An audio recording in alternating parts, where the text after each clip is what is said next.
Hey guys, we're going to talk about the Crusades today.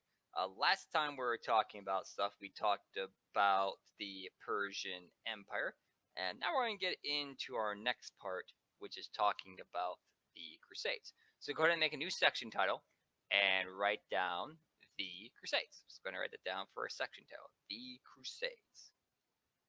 The Crusades are going to be our longest section that we're going to be doing for this year. So this will be the longest section of notes that we're going to have.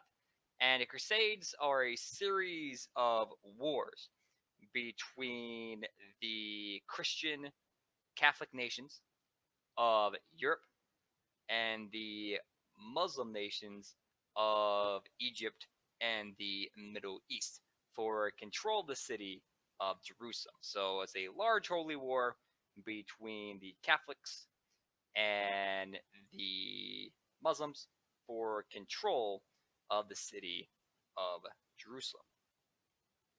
So that's what the war is going to be about.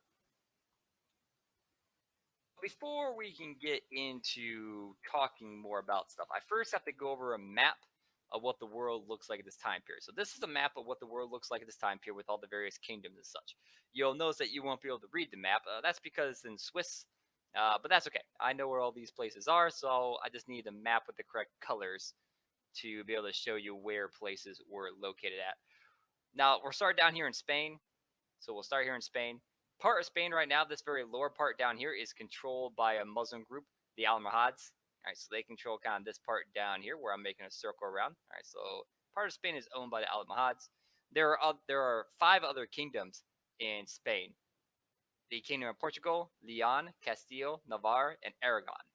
None of these guys, though, will be in our story about the Crusades, although we may see Spain sometimes involved in a few things, but for the most part, we won't see these guys really involved in our stories about the Crusades. Next one to talk about is France. So France is this kingdom right here. Now you notice there's a whole bunch of little like marks and so forth in various different colors, but that's okay. So this is the kingdom of France. The Kingdom of France will be in our story about the Crusades, particularly a couple of their duchies and counties will be involved.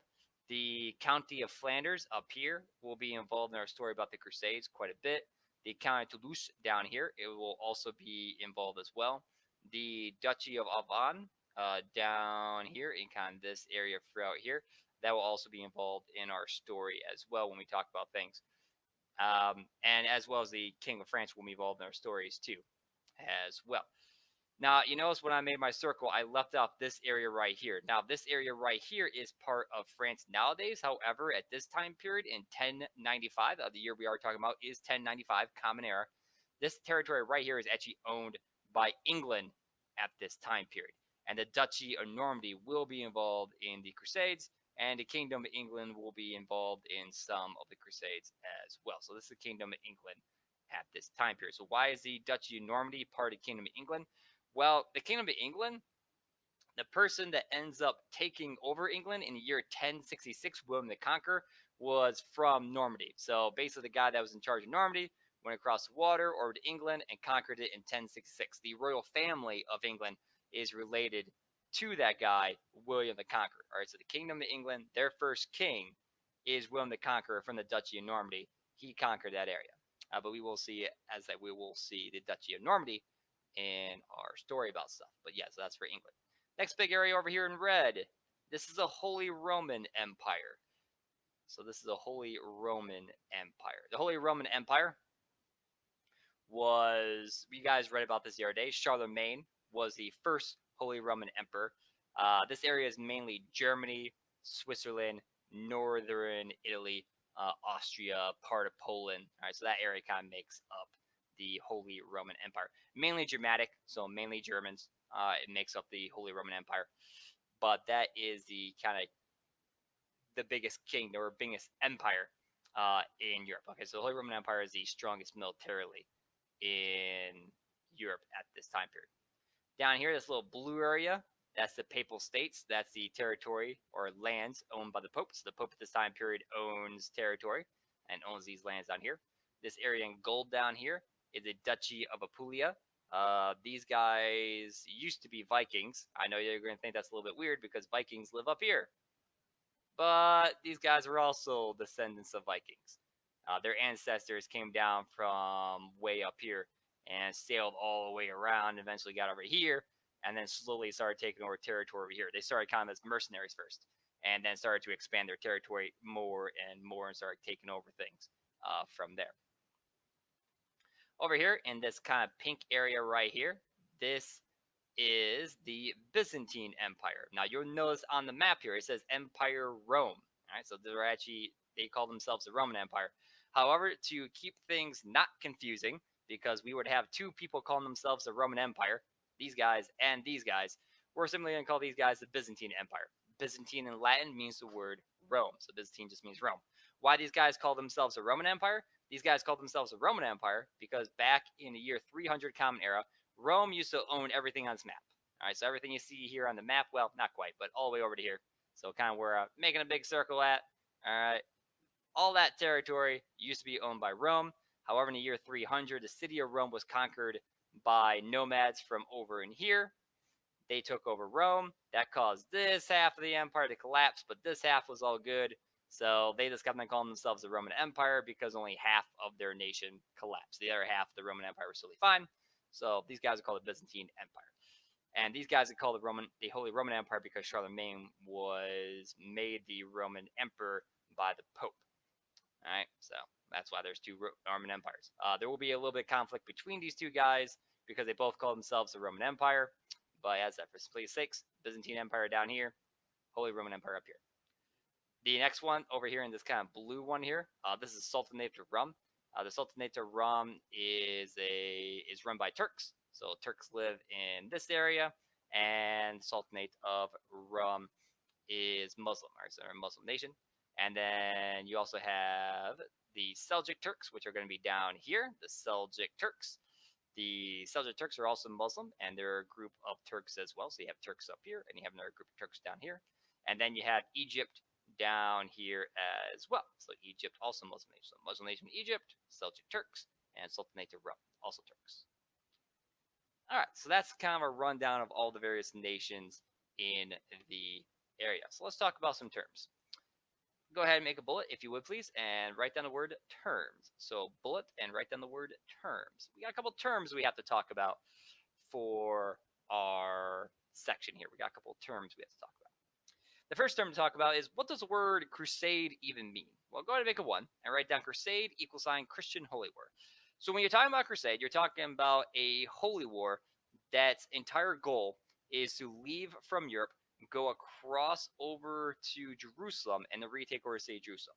Why they want to take over the city of Jerusalem for? Well, the reason why they want to take over the city of Jerusalem for is because the city of Jerusalem is a city in which Christ is crucified in, and therefore it's a holy city for the Christian religion, and therefore the Christians want to take back that city from the Muslims. There is also a propaganda campaign about how there were Christians that were being murdered on their way to Jerusalem, and also the Byzantine Empire was offering to help out as well. We'll talk more about that later. But that's the reason for the wars. All right, so that was 1.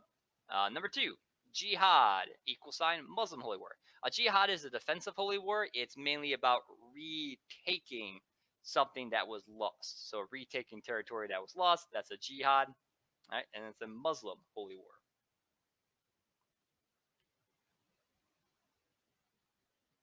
Okay, next thing to talk about. Number 3, Frank.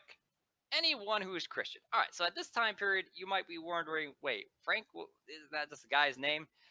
At this time period, people that were French were called Franks. And since most French people are going to make up the bulk of our crusading forces, therefore, when the Franks got to the Middle East and they started fighting wars in the area, the people in the Middle East, the Turks, just presumed that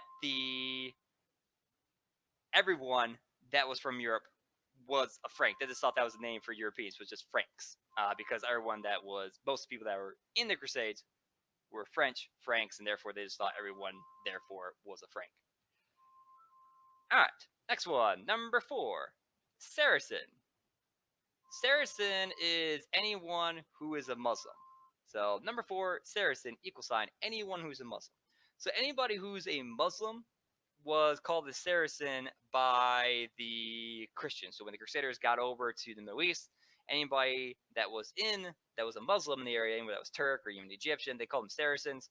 Why they call them Saracens? Well, there used to be a group in the area that controlled the area that was called Saracens, but they haven't existed for a long time.